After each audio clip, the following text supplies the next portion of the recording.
Hey everyone, मेरा नाम है सी ए ऋतिक और मैं May 24 पास आउट हूँ। और आज मैं कुछ चीज़ों के बारे में बात करने आया हूँ which works out from me when I was studying for my CA finals. I cleared both groups in May 24। सो मुझे CA फाइनल में 3 अटैम्प्ट लगे हैं। तो पहले अटैम्प्ट में मैंने फर्स्ट ग्रुप दिया था, सेकंड अटैम्प्ट में मैंने बोथ ग्रुप्स दिए थे, उसमें से मेरी 6 पेपर में एग्जाम्शन आई थी एंड इस अटैम्प्ट में मेरे बोथ ग्रुप क्लियर हो चुके हैं। तो अब पॉइंट यहाँ आया था नवंबर के बाद जब रिजल्ट जनवरी में आ चुका था, जनवरी 24 में, कि पढ़ाई तो मैंने की है लेकिन गड़बड़ कहीं ना कहीं रह रही है। तो अब ऐसा नहीं था कि मैंने ढंग से नहीं पढ़ाई की थी या प्रॉपर टाइम दिया था। अब इतना तो मुझे समझ में आ गया था कि जैसे मैंने पढ़ाई की है अगर मैं वैसे ही पढ़ाई करूँगा तो फिर गड़बड़ रहेगी, क्योंकि पढ़ाई करना मुझे लगा था उस टाइम पे कि is not the only thing. तो इसलिए मैंने ये कुछ चीज़ें और ट्राई की, ठीक है। तो the number 1 thing was book. तो अब जैसे मेरे इंटर में भी अटैम्प्ट्स लगे थे तो हमारे प्रिंसिपल जो थे उन्होंने मुझे एडवाइस दी थी कि जैसे अगर आपका कोई अटैम्प्ट लग रहा है या तो फिर आपको बार बार पढ़ना पड़ रहा है तो आप बुक्स चेंज कर लीजिए, उससे आपका पढ़ने का मन थोड़ा और बढ़ेगा। अब जैसे सेम बुक्स में से आपने पहले टिक मार्क किए हुए हैं या आपने काम किया हुआ है, आपने बार बार इंडेक्स खोला था, तो जब आप उसको दूसरी बार तीसरी बार ऐसे खोल के देखोगे ना तो वो उतना पढ़ने का मन करेगा नहीं, ठीक है। तो इसलिए आप न्यू बुक्स ऑर्डर कर लीजिए। दूसरी चीज़ कि अब न्यू बुक्स में से ये होता है ना कि अब न्यू बुक आ गई तो उसको खोलने का मन करेगा, उस पर बार बार टिक करने का ऐसे मन करेगा, तो एक वो साइकोलॉजिकल थिंग होती है। तो सबसे पहले तो मैंने सारी बुक्स न्यू मंगाई थी, ऑल 5 सब्जेक्ट्स, ठीक है। अब मुझे वो बुक्स थोड़ी ज़्यादा अच्छी लगने लग गई थी जिस टीचर की मैंने बाद में मंगाई थी। पहले मतलब ऐसी थी कि जैसे DT की मुझे अच्छी नहीं लग रही है जहाँ से मैंने पहले मंगाई थी, मतलब मैं समझ में आ गया टॉपिक, अब उसमें से पढ़ने का मन नहीं कर रहा है। अब बुक का पैटर्न मुझे पर्सनली ऐसा फील हो रहा था कि नहीं, मतलब इससे नहीं पढ़ा जा रहा, मेरा बुक खोलने का ही मन नहीं करता था। उसके बाद फिर मैंने जब दोबारा बुक्स मंगाई, उसके बाद ये हुआ था कि वो बहुत कंसाइज और ऐसा था कि हाँ अब हो रहा है। Same with the audit.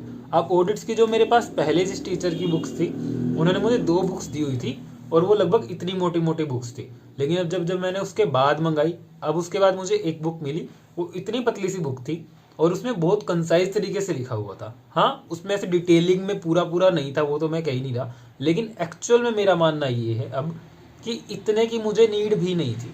मैं आगे पीछे का लिख लूँगा, जो मेन कीवर्ड्स है ना मुझे उनकी नीड थी कि मैं याद क्या करूँ।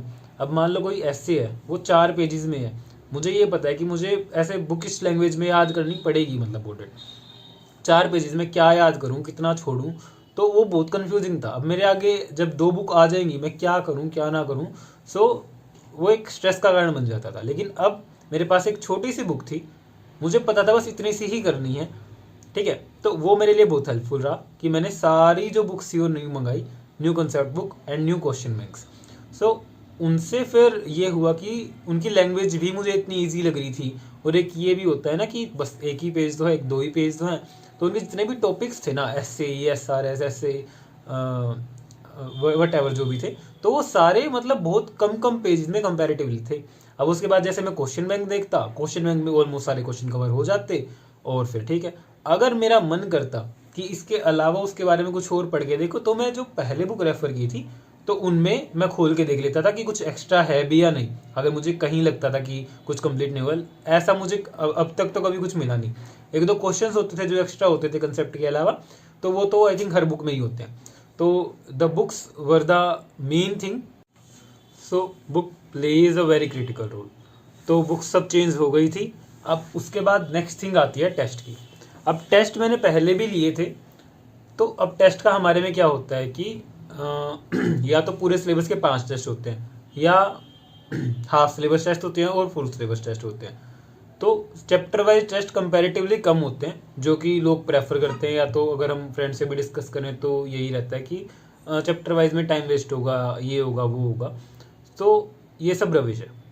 अब पहली चीज़ जब ये चीज़ मैंने रियलाइज़ की कि अगर मैं पूरे मतलब मान लो एक स्लॉट है, एक टेस्ट है, मान लो 5 टेस्ट में से फर्स्ट टेस्ट में 5 चैप्टर आ जाते हैं या 6 चैप्टर आ जाते हैं, अब मैंने अगर वो टेस्ट दिया, उसमें मेरे मान लो 50 में से 35 से 40 नंबर आ गए, तो मुझे लगेगा कि मुझे वे चैप्टर्स अच्छे से आते हैं, 5-6 चैप्टर्स, तो मैं उनको अपने कंफर्ट उसमें डाल दूंगा कि भाई हाँ ये तो आते हैं मुझे। लेकिन एक्चुअल में ऐसा नहीं है।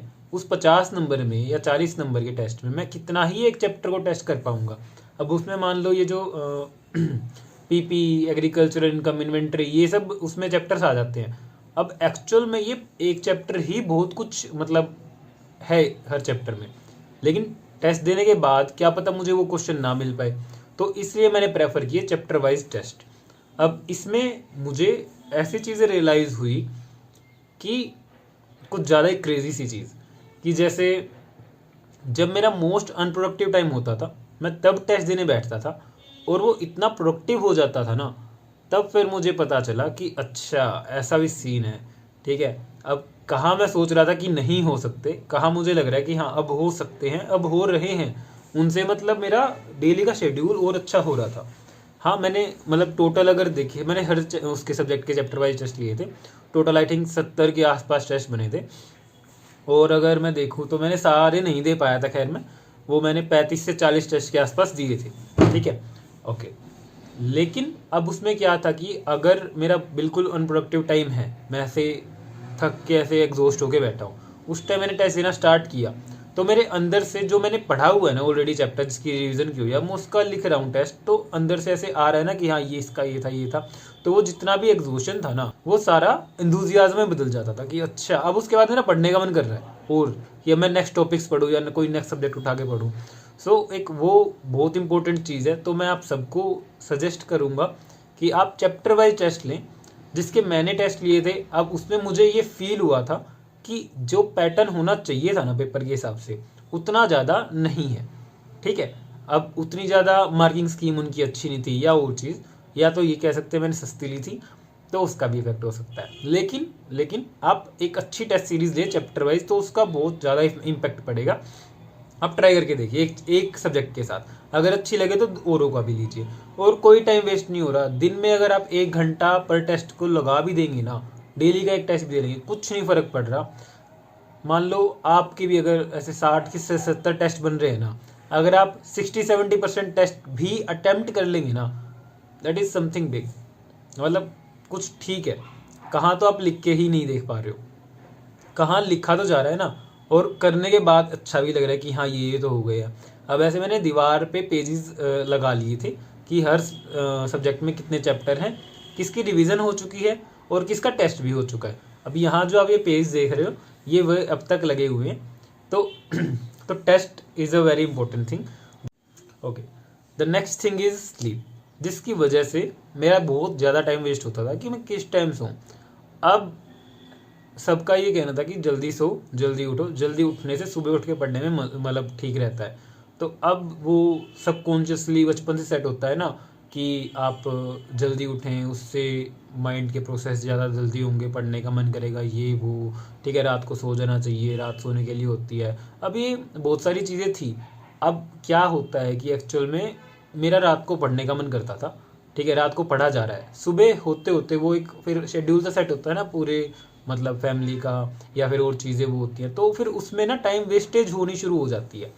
तो अब फिर मैंने ये डिसाइड किया कि जब मुझे नींद आएगी तब मैं सोऊंगा, अदरवाइज़ कोई नीड नहीं है सोने की। क्योंकि मैं क्या कर रहा हूँ, मैं रात को जब नींद आ नहीं रही है तब तो मैं ऐसे कोशिश कर रहा हूँ कि सोने की, मैं सो जाऊँ, नहीं आ रही तब मैं आधा 1 घंटा 2 घंटा ऐसे वेस्ट कर रहा हूँ सोने की कोशिश करने में। और सुबह जब नींद आ रही होती है ज़्यादा तब मैं उठने की कोशिश कर रहा हूँ। जब पढ़ाई हो रही होती है रात को तब तो मैं सो रहा हूँ, सोने की कोशिश कर रहा हूँ। जब सुबह ये है कि पढ़ाई नहीं हो रही है तब मैं पढ़ाई करने की कोशिश कर रहा हूँ। ठीक है, तो फिर ये मैंने एक चीज़ ओपन अप की कि कोई ज़रूरत नहीं है रात को सोने की, कोई ज़रूरत नहीं है सुबह सोने की, जिस टाइम नींद आए उस टाइम सो। तो फिर मेरा ऐसा शेड्यूल हो गया था कि 12 से 12 का मैं अपना एक दिन कंसिडर करता था। उस टाइम में मुझे 6-7 घंटे 8 घंटे की नींद लेनी है, जो भी मुझे आएगी। और कोई डिफाइन नहीं है कि मैं इसी टाइम सोऊंगा। मैं सुबह के 2 बजे भी सोया हूँ, मैं रात के 8 बजे भी सोया हूँ, मैं दोपहर के 3 बजे भी सोया हूँ अपनी एक रेगुलर नींद के लिए। ठीक है, और जब आपको एक्चुअल में नींद आ रही है, आप उस टाइम पे जब नींद लेंगे तो वो एक ज़्यादा, मेरे ख्याल में ज़्यादा अच्छी नींद आती है और कंप्लीट नींद आती है। और एक्सेस नींद नहीं आएगी उस टाइम पे। ठीक है, ऐसे नहीं होगा कि आप 10-10 12-12 घंटे सोए जा रहे हैं, नहीं, ऐसा बिल्कुल भी नहीं होगा। ठीक है, अब ये चीज़ मेरे लिए वर्क की है, दैट डज नॉट मीन कि आपके लिए भी वर्क करे। ठीक है, इसके चक्कर में ये नहीं है अपना स्लीप शेड्यूल ख़राब कर ले। ये शॉर्ट टर्म के लिए ठीक है, लेकिन लॉन्ग टर्म में इसके मतलब हार्मफुल इफेक्ट भी हो सकते हैं, तो मैं ये रिकमेंड नहीं करूँगा आपको। लेकिन मेरे लिए वर्कआउट की थी ये चीज़। अब उसके बाद तो मैंने अपना स्लीप शेड्यूल ठीक कर लिया, अब तो ठीक है, मैं रात को ही सोता हूँ। तो हाँ, वो चीज़ आप एक कंसिडर करिए। इसके मतलब हेल्थ के इम्पैक्ट हो सकते हैं, लेकिन शॉर्ट टर्म के लिए कुछ ज़्यादा फर्क नहीं पड़ रहा। ठीक है, हाँ, मैंने एक डॉक्टर से भी बात कर ली थी, मेरा एक दोस्त कर रहा है, तो उसने बताया था मुझे। तो हाँ, अब उसके अलावा स्लीप वाली चीज़ हो गई। अब फिर ये हो जाता था कि जैसे मैं मान लो रात को 11-12 बजे तक पढ़ाई कर ली, अब उसके बाद मेरा सोने का मन नहीं कर रहा, फिर मैंने दोबारा अपना स्लोट स्टार्ट कर लिया। अब वो सुबह होते होते 3-4 बजे तक चला गया। 3-4 बजे मुझे सुबह वाली फील आने लग जाती है, क्योंकि सुबह जो बोलते हैं ना, सुबह जल्दी उठ के पढ़ो, अब मुझे वो वाला मतलब फेज स्टार्ट हो जाता था कि हाँ, सुबह उठ के पढ़ने वाली फील आ रही है। अब वो भी जो भी टाइम निकल रहा है, ठीक है, अब मान लो 7-8 बज गई, मेरा जो टॉपिक्स थे वो कंप्लीट हो जाते हैं। अब उसके बाद ये था, जब मुझे नींद आ जाएगी तब मैं सो जाऊंगा। मैं प्रेशर खत्म था, मेरे को ये नहीं था कि अब सोना ही है, अब उठना ही है, नहीं सोऊंगा तो ये हो जाएगा वो हो जाएगा। मुझे कोई किसी काम पे नहीं जाना था। ठीक है, अगर मान लो मैं थोड़ा लेट सोऊंगा, थोड़ा लेट उठूंगा, मुझे कोई फ़र्क नहीं पड़ रहा है। ठीक है, सब ठीक चल रहा था। तो अब उससे बहुत ज़्यादा इम्पैक्ट पड़ गया। अब जो मेरा अनप्रोडक्टिव टाइम सोने की कोशिश करने में जाता था, वो नहीं जा रहा था। जो उठने की अनवांटेड मैं कोशिश करता था, अलार्म लगा के, ये करके वो करके, वो भी टाइम बच गया था। ठीक है, अब बेसिकली माइंड रिलैक्सिंग वाली चीज़ हो गई थी। प्लस एक और चीज़ हो गई थी, अब जैसे मैं सुबह 8 बजे उठा, सुबह 8 बजे अगर एक नॉर्मल डे की बात करें, मैं सुबह 8 बजे उठा, 8 बजे उठ के फ्रेश होके खाना पीना खा के नहा धो के बैठने में लगभग 1-1.5 घंटा लग जाता है। अब उस 1-1.5 घंटे में अगर हम देखें तो उसके बाद प्रोबेबिलिटी है कि हाँ, मैं ढंग से पढ़ने बैठूं और मेरा पढ़ाई का स्लोट निकले, मतलब 1, 2, 3 जो भी है। लेकिन अब क्या हो रहा है, मान लो मैं रात को 12 से आगे पढ़ रहा हूँ। ठीक है, मैं अपना 12 से 12 का दिन कंसिडर कर रहा हूँ। 12 बजे मैंने पढ़ाई स्टार्ट कर रखी है मान लो, और मैं सुबह 8 बजे सो रहा हूँ। 8 बजे तक पढ़ने में अगर मैं टेक्निकली एक ठीक चीज़ मान रहा हूँ तो मेरे 5-6 घंटे निकल सकते हैं, अगर ठीक जा रहा है तो। ऐसे ये नहीं है कि मतलब नहीं पढ़ा जा रहा है कुछ और, नॉर्मली अगर मैं देखूँ 5-6 घंटे निकल जाते हैं। अब जब मैं 8-9 बजे सुबह सोऊंगा, मुझे ये पता है भाई इतना टाइम तो निकल चुका है, इतनी प्रोडक्टिविटी तो निकल चुकी है। अब अगर मैं देखूँ तो मुझे पूरे दिन में 2-3 घंटे और मैं पढ़ लूँगा ना, मेरा दिन कंप्लीट हो गया। ठीक है, अब क्या है कि मैं 8-9 बजे मान लो सो गया, अब मैं कंफर्टेबल हूँ, बेशक मैं शाम को 6 बजे तक सो जाऊँ, मुझे कोई नीड नहीं है ऐसे जल्दी उठने की, क्योंकि मैं 6 से रात को 12 बजे तक आराम से 3-4 घंटे निकाल सकता हूँ। That is more than enough for my one day. ठीक है, अब नेक्स्ट डे फिर रात को 12 स्टार्ट हो रहा है, तो ऐसी चीज़ ठीक चल रही थी। लेकिन ये हमेशा ऐसे डेली की डेली ठीक नहीं चल रही थी। ये कई बार ज़्यादा ढंग से हो जाती थी, कई बार नहीं हो पाती थी, कई बार थोड़ा ज़्यादा टाइम भी निकल जाता था। लेकिन इसमें ऐसा रहता था मेरे साथ कि 10 से 15 दिन मैं दिन में सो रहा हूँ, 10 से 15 दिन मैं रात को सो रहा हूँ। ठीक है, ये ऑटोमेटिकली कुछ चीज़ चल रही थी, होता होगा कुछ, तो ऐसा था।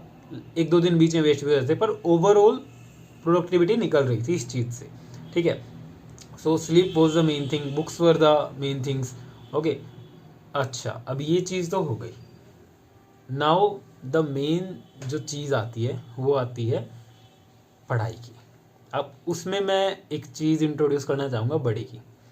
अब मेरे पास 2 बड़ी से मेरी स्टडी के दौरान, तो उसमें जो मेरा पहला बड़ी है, तो उसका क्या सीन था कि फ्रेंड, तो उसका क्या सीन है कि हमने डिसाइड कर लिया था कि हमको क्या पढ़ना है। अब वो दोनों जो थे ना, उनका फर्स्ट ग्रुप था जिनके लिए वो प्रिपेयर कर रहे थे।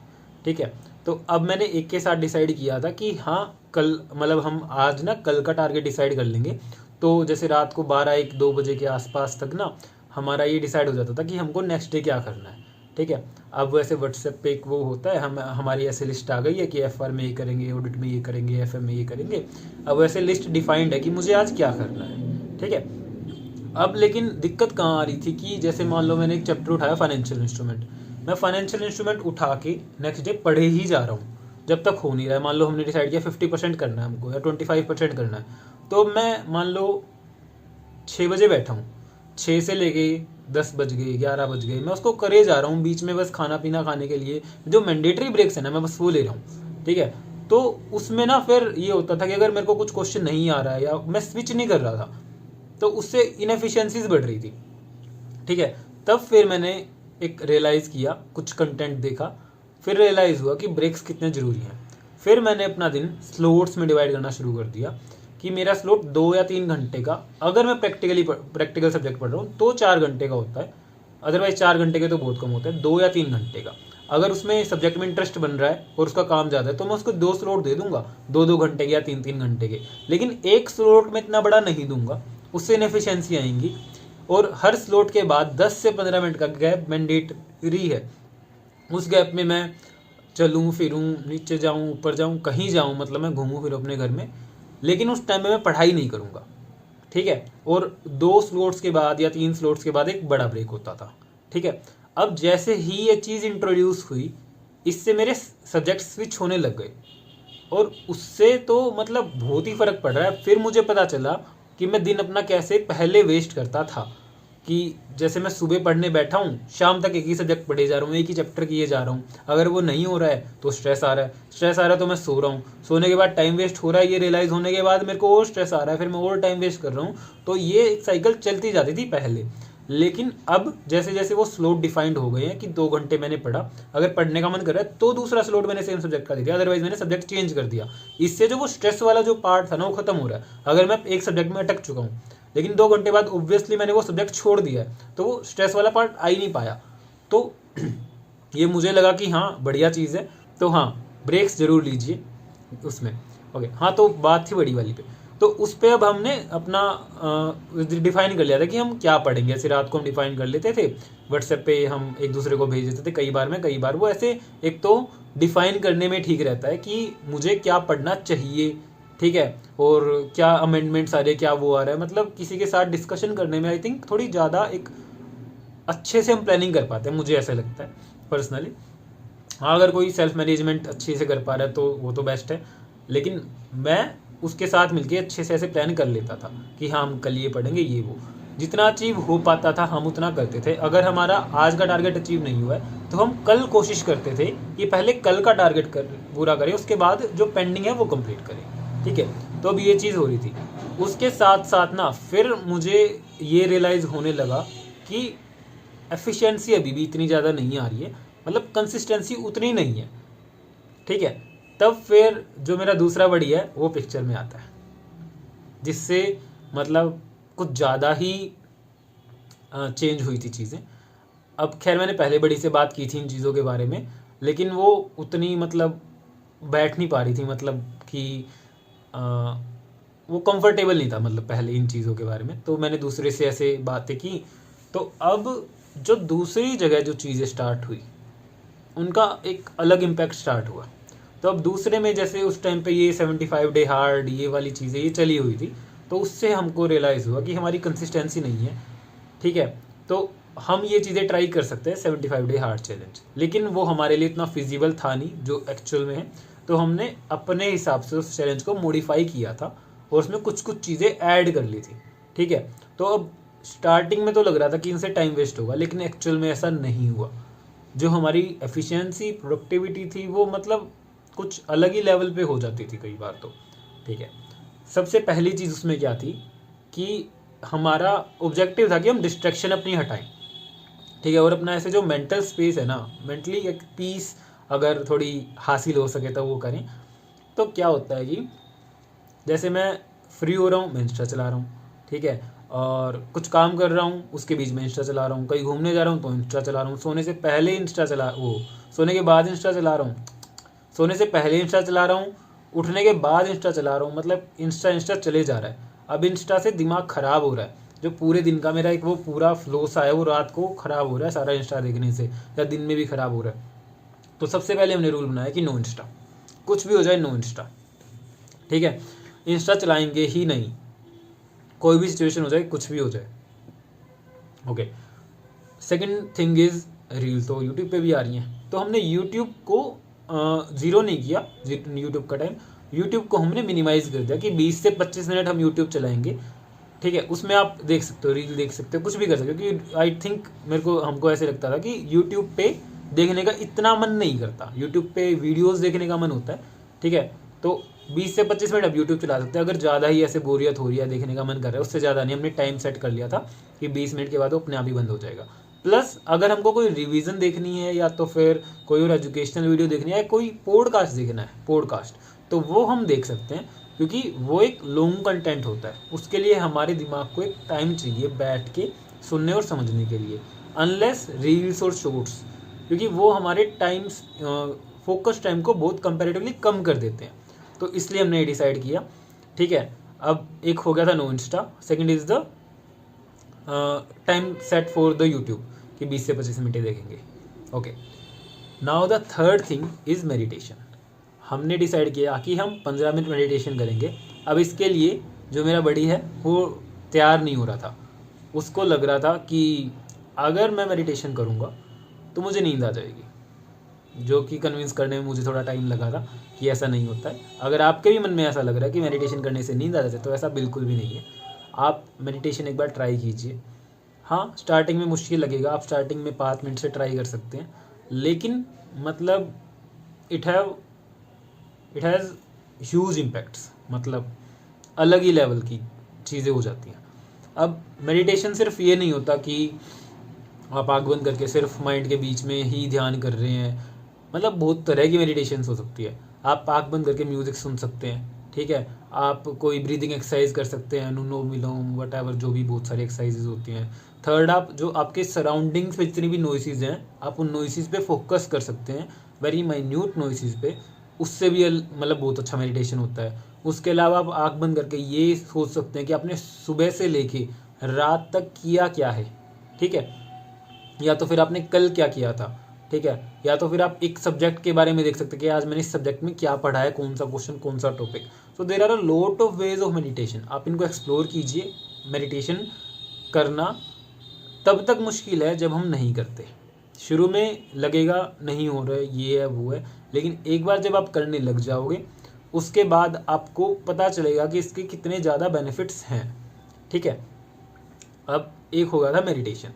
अब ऐसा नहीं था कि जो भी हमने ये चीज़ें डिसाइड की हैं, जो भी मैं बता रहा हूँ, स्लीप और चीज़ें, रिवीजन, ये मेरी ज़्यादा ही एक कंसिस्टेंट लेवल पे या इंक्रीमेंट वे में थी। कई बार हो जाती थी, कई बार नहीं भी हो रही हैं। कई बार ऐसा भी हुआ है कि मतलब मैं इतना ज़्यादा नहीं कर पा रहा हूँ चीज़ों को, कई बार मेरे भी दिन वेस्ट हुए हैं, ठीक है।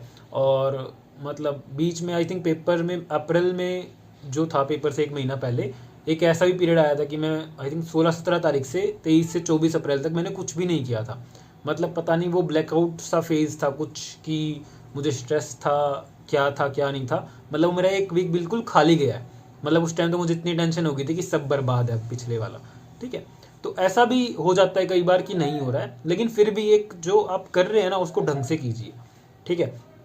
अगर ऐसा फेज़ आ रहा है ना, उसके बाद भी आप लो फील मत करना, जो हो रहा है होने दो, ट्राई कीजिए कि आप इम्प्रूव कर पाओ। लेकिन अगर फिर भी नहीं हो रहा तो आप ब्रेक ले लीजिए।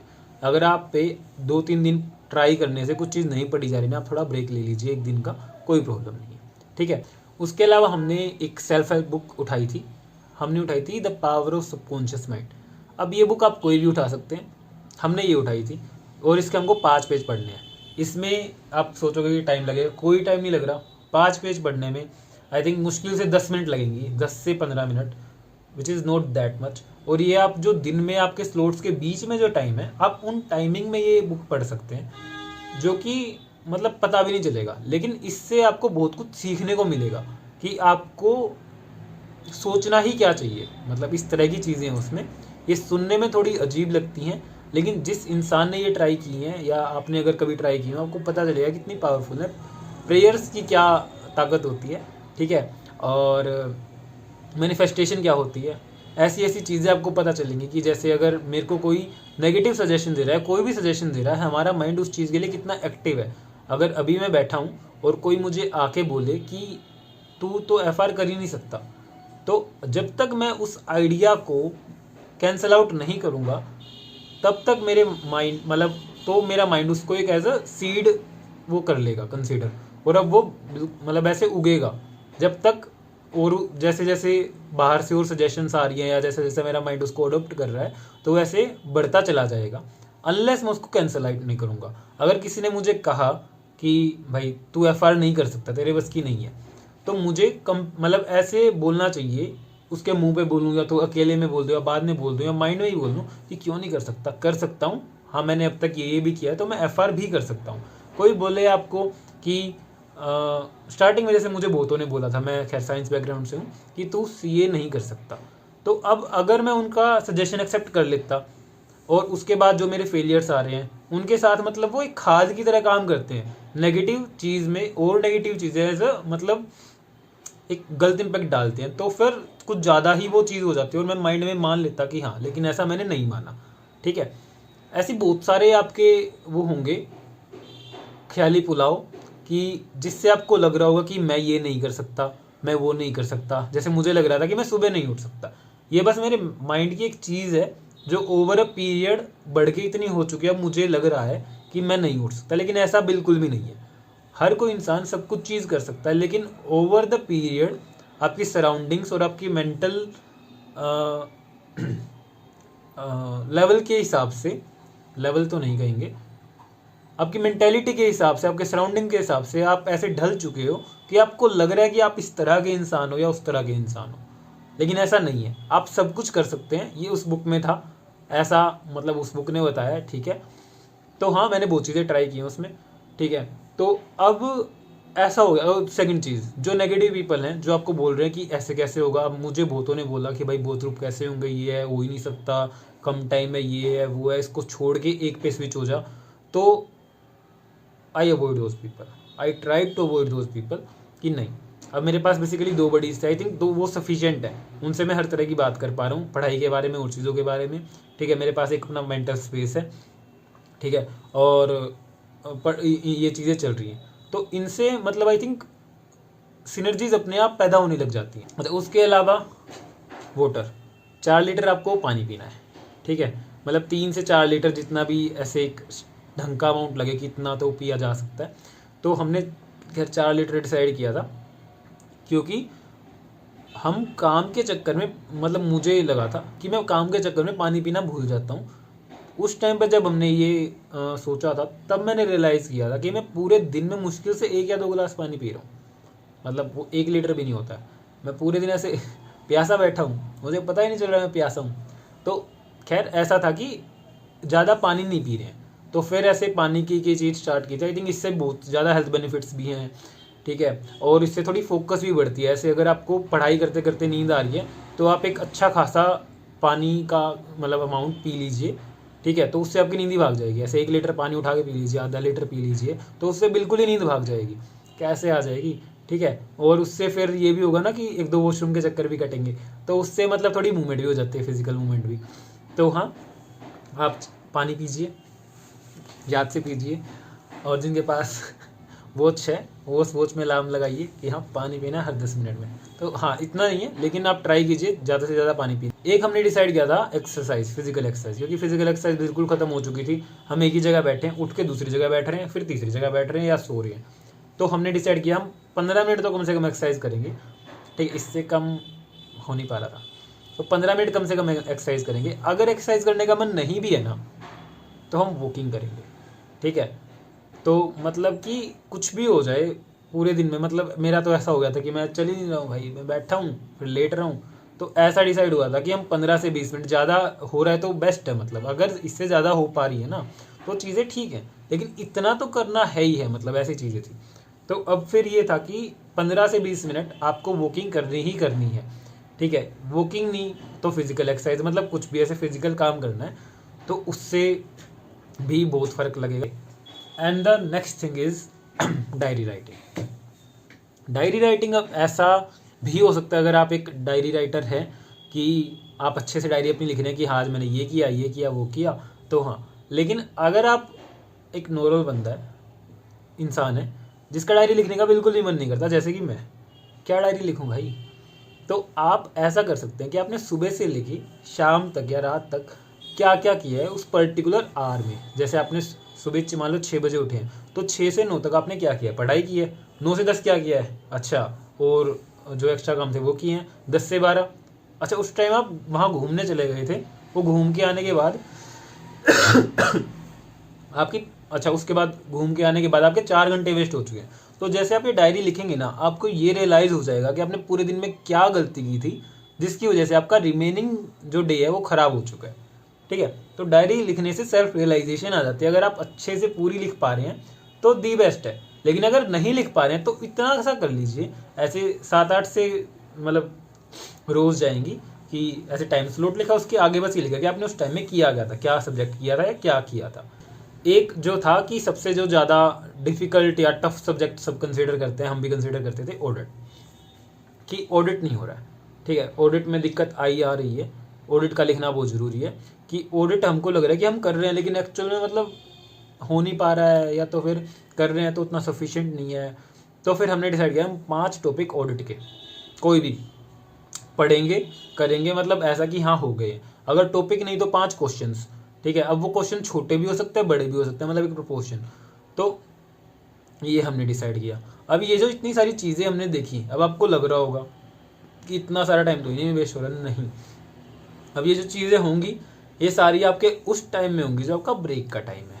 अब आपका जो ब्रेक का टाइम है, मान लो 2 या 3 मतलब स्लॉट्स के बाद आपने एक ढंग का ब्रेक लिया है, उसमें आप वो बुक्स पढ़ लीजिए, सेल्फ हेल्प बुक 10 से 15 मिनट लगेंगी, उससे आप कुछ सीख रहे हैं। अगर आप वो नहीं करेंगे तो आप क्या करेंगे, कुछ और चीज़, ठीक है, जिससे मे भी आपका टाइम और बर्बाद हो जाए, उसके आगे वाला आप किसी और चीज़ में एंगेज होंगे, लेकिन इसमें नहीं होगा। इसमें आपके 5 पेज 10 से 15 मिनट ही लेंगे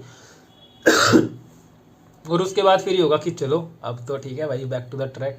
तो ऐसी चीज़ें हैं ये, तो इसमें आपका कोई टाइम वेस्ट नहीं होगा। राइटिंग में भी 5-10 मिनट मुश्किल से लगेंगी। ठीक है, तो अब ये जो सारी चीज़ें हैं, ये चीज़ें आप लिख के एक बार ट्राई करके देखिए। अब अगर आप वो हैं जिनका फर्स्ट अटैम्प्ट है, इंटर का है जनवरी में या तो फिर फाइनल का है मई में, तो अगर आपका मन नहीं है ये चीज़ें करने का तो मैं आपको इतना नहीं कहूँगा।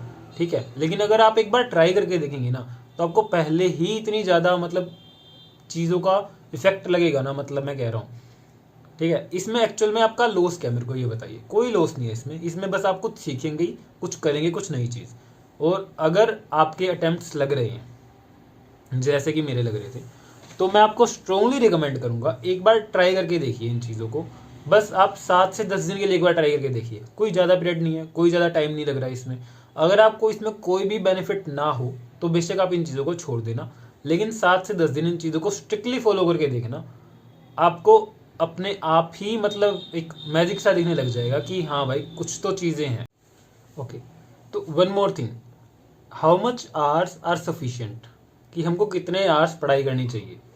तो अब इसके लिए मतलब एक और चीज़ है कि जैसे अगर आप सोचो कि मैं 12-13 घंटे 14 घंटे 15 घंटे इतना पढूं, तो इतना पढ़ने की कोशिश करने में ही आपको, मुझे लगता है कि ऐसे स्ट्रेस हो सकता है, या तो फिर कभी अचीव नहीं होगा, या वो होता है ना कि जितना हम एक्सपेक्ट करें अगर उतना अचीव ना हो पाए तो थोड़े मतलब ज़्यादा इनएफिशिएंसीज आ जाती हैं, दिक्कत होती है। तो खैर मैंने एक फोकस ऐप यूज़ किया था, तो उसमें क्या था कि मैं डेली जिस भी टाइम पढ़ने बैठता मैं उस ऐप को स्टार्ट कर लेता था, और जैसे ही मतलब मैं उठ रहा हूँ पानी पीने के लिए, किसी भी ब्रेक के लिए, किसी भी काम के लिए, मैं उस टाइम को रोक देता था। तो ये चीज़ मैंने आई थिंक 1 से 1.5 महीने के लिए ट्राई की थी, मे बी थोड़ा ज़्यादा कम होगा। तो मैंने ओवरऑल रियलाइज़ किया कि मेरी जो निकल पा रही है ना एफिशिएंसी, वो 8 से 7 घंटे की भी मुश्किल से निकल पा रही है ओवर ए पीरियड। मतलब ऐसा हो रहा है कि किसी दिन मैं 12-13 घंटे 14 घंटे पढ़ाई कर रहा हूँ। ठीक है, किसी दिन मैं मतलब कम ही करता जा रहा हूँ, किसी दिन 9, 8, 7, 2, 3। तो जो मेरे वीक का एवरेज बनता था ना, वो मतलब 7 से 8 घंटे ही बना है। और जिस वीक का एवरेज मेरा 9 हो जाता था ना, उस वीक तो मेरे को लगता था भाई क्या ही अचीव कर लिया। तो आप मत ये ट्राई कीजिए कि ऐसे 13-14 घंटे की अपना स्लॉट टाइम टेबल बना के बैठे हैं। मतलब इनिशियल फेज में ठीक है, लेकिन टाइम के साथ साथ अगर आप 8 से 9 घंटे कंसिस्टेंटली पढ़ पा रहे हैं ना, मतलब डेली, तो मतलब बहुत है, आई थिंक बहुत है। आप ट्राई कीजिए, ऐसे एक ट्रैकर रखिए कि आप डेली कितना पढ़ रहे हैं, एफिशिएंटली कितना पढ़ रहे हैं। अगर आप पढ़ पा रहे हैं ऐसे 8-9 घंटे तो वो सफिशिएंट है। मन में मत लाइए कि कम है, ये नहीं। आप एक दिन मान लो 12-13 घंटे पढ़ भी लोगे तो ओवरऑल वो कम होता चला जाएगा। लेकिन अगर हो पा रहा है, अगर आपसे हो पा रहा है तो वो वेल एंड गुड है। लेकिन नॉर्मल सिचुएशन में आप ऐसे एक बार ट्राई करके देखिए। तो मेरे हिसाब से 8-9 घंटे 10 घंटे तो मतलब मोर देन इनफ है। तो इतने ही अपना उस हिसाब से अपना शेड्यूल बनाइए। आई थिंक इसमें भी मतलब 8-9 घंटे की एफिशिएंसी अचीव करने में आपको इससे थोड़ा सा ज़्यादा टाइम लग ही जाएगा। So this was the video. तो अगर आपको वीडियो पसंद आई तो उसको लाइक कीजिए। कोई आपको डाउट हो या किसी चीज़ के बारे में आपको और कुछ एलेबोरेशन चाहिए हो तो कमेंट कीजिए। आपको और कौन सा नया टॉपिक चाहिए आप उसके बारे में बता सकते हैं, मुझे रिकमेंडेशन दे सकते हैं। और चैनल को सब्सक्राइब कीजिए। तो बाय बाय।